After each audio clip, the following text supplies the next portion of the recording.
Welcome to the debate. We are diving straight into the deep end of local governance today. On February 24th, 2026, the City Council of South Fulton took a vote that has, essentially redrawn the map for every neighborhood in the city. We're talking about the repeal of Ordinance 2021-033. Right, which most people know simply as the 3-mile rule. For the last few years, it was the absolute law of the land. No new gas stations could be built within 3 miles of an existing one. And now, that rule is gone. Gone. And in its place, we have a completely new regulatory framework under Title 12. The council calls this a shift toward operational guardrails. But the residents I've been listening to, the ones who packed the council chambers, are calling it a capitulation. So the central question we are debating today is this. Did the city just trade a permanent shield for a paper tiger? That is the fear, certainly, and I hear it loud and clear. But I will be arguing the counterpoint today. I'll be representing the perspective of the 5-member council majority, arguing that the so-called shield of the 3-mile zoning rule was actually a set of handcuffs on the city itself. We are debating whether moving regulation from Title 15 zoning to Title 12 business licensing is a loss of protection or a massive necessary gain in enforcement power. And I'll be taking the position of the residents and the minority council vote. To the community, zoning is sacred. It's a hard wall. When you repeal a zoning ordinance and replace it with a business license regulation, you are moving from a system that requires state-mandated hearings and signpostings to change to a system that can be tweaked by a simple council vote on a Tuesday night. To me, that looks like dismantling permanent protection for developer flexibility. But that hard wall was an illusion of safety. It focused entirely on where a business sits and completely ignored how it operates. By moving this to Title 12, the city is acknowledging a hard truth. A gas station 3 miles away can still be a blight on the community if it's poorly lit, dangerous, and dirty. The new framework isn't about where the dots are on the map, it's about having a kill switch for bad actors. That's modernization. Modernization is a very polished word for what feels like a bait and switch to the community. Let's look at the testimony from the hearing. You had residents like Penny Webster Lewis standing at the podium. She wasn't talking about modernization, she was talking about a promise. Residents were told there would be a repeal and a replacement that offered equal protection. But look at the math here. We went from a 3-mile radius to a 1.5-mile radius. Yes, but that is literally half the protection, geographically speaking. When you cut the buffer zone in half, you aren't modernizing. You are densifying. You're inviting more pumps into a city that already feels saturated. I think focusing strictly on the radius number misses the actual mechanism of how cities control land use. The 3-mile rule was a sledgehammer. It stopped everything, good or bad, solely based on an odometer reading. The new 1.5-mile rule is still one of the strictest in Georgia, by the way. But coupled with that is the shift from Title 15 to Title 12. Legally, it's a shift from vested rights to a privilege, and that changes everything. Explain that distinction, though, because to the average homeowner worried about their property value, it sounds like legal jargon designed to obscure the fact that a gas station is being built next to their subdivision. It's critical to understand. Under zoning, Title 15, once a developer pours concrete, they have vested rights. That land use is theirs forever. If they run a terrible business, trash everywhere, loitering, crime, the city's hands are legally tied because the zoning allows them to be there. We can't shut them down just for being bad neighbors. But under Title 12, business licensing, a license is a privilege. It has to be renewed annually. If you violate the new operational standards, the city can pull the kill switch and revoke the license. The kill switch?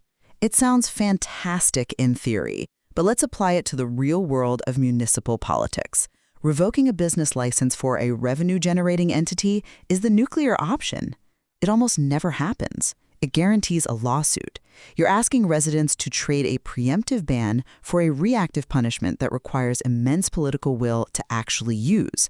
Resident Deanna Respas pointed this out brilliantly at the hearing. She cited the Tilly Properties case. Right, the notification errors. Exactly. She noted that the city already struggles with basic administrative tasks like posting the correct legal notices on the website, listing 2025 instead of 2026.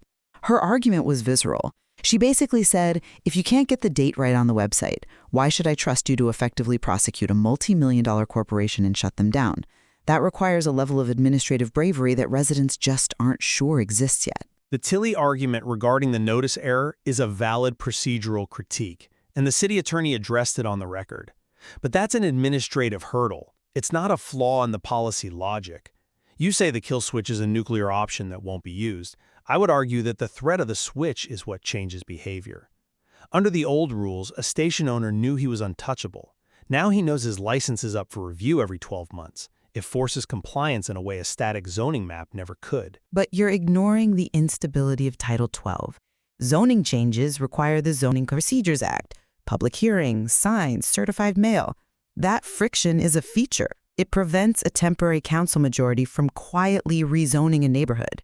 Title 12 is just code. It can be amended by a simple majority vote. The fear is that next year, a developer lobbies the council and they quietly strip out these operational guardrails. The kill switch can be disconnected by a 4-3 vote. That rigidity was exactly the problem, though. Technology moves faster than zoning.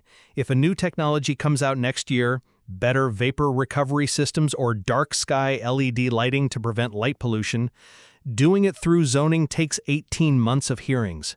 Doing it through Title 12 takes 2 meetings. We are trading the permanence of a stone wall for the agility of a steering wheel. Steering implies you are okay with the destination. The residents of Innan Road and Stonewall Tell aren't worried about lighting technology. They are worried about what is happening underground. We are talking about benzene, heavy metals. In South Fulton, especially in Districts 4 and 5, you have low-density residential pockets on well water and septic systems. Which is exactly why the new ordinance includes a mandatory 1,000-foot buffer from residential property lines, completely separate from the 1.5-mile radius. That is a massive increase in setback requirements. 1,000 feet is a distance, not a geological barrier. If you have a leak in an underground storage tank, that plume does not stop at the 1,000-foot marker because an ordinance says so. Barbara Baylor, a retired public health professional, spoke eloquently about this. She wasn't talking about guardrails. She was talking about cancer clusters. The old 3-mile rule kept the density of these hazards extremely low.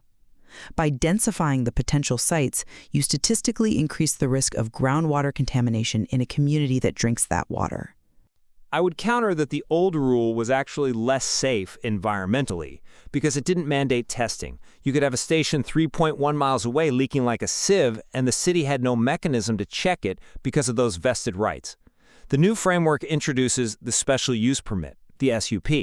The SUP is discretionary, though. That's the core issue. It's a vote. It leaves the door open for lobbying. It's a vote based on hard data. Under the new requirements, a developer cannot just pull a permit and build. They have to submit an independent environmental impact study. They have to prove the soil geology can handle the tanks. They have to install a 35-foot planted buffer, a living wall of trees. The old rule didn't require any of that. The new rule says if you want to come here, you have to prove you won't poison the well.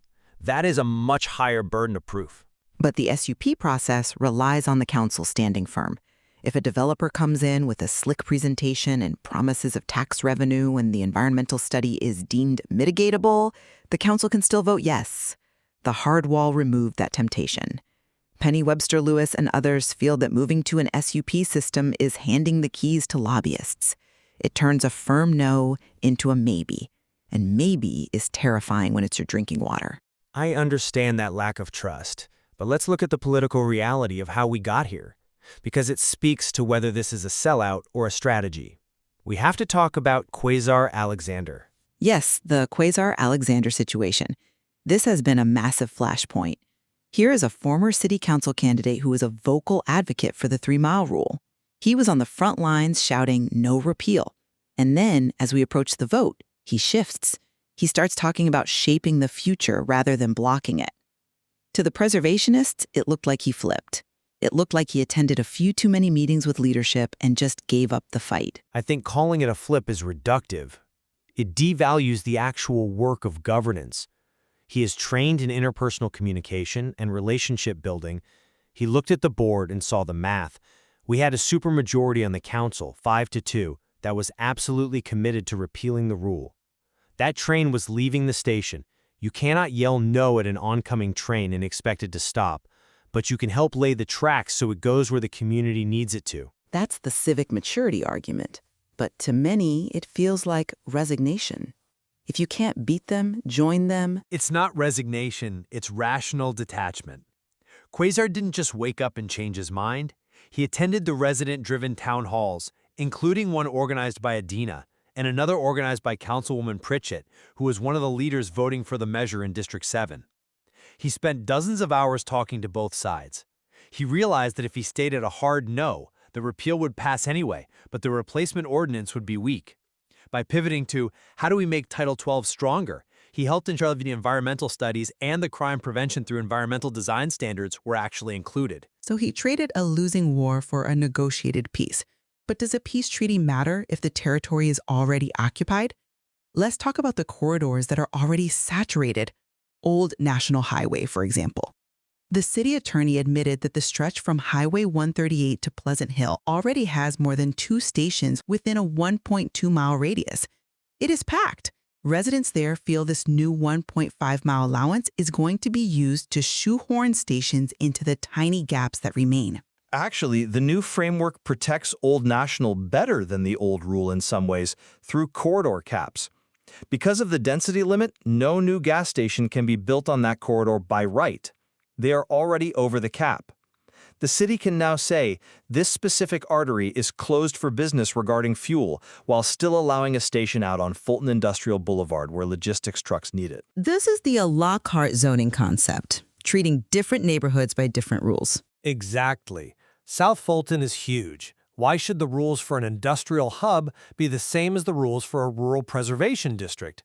Uniformity is the enemy of nuance here.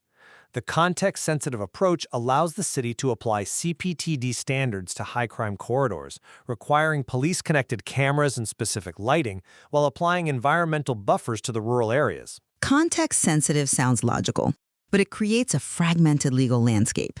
A uniform 3-mile rule was legally bulletproof because it applied to everyone equally.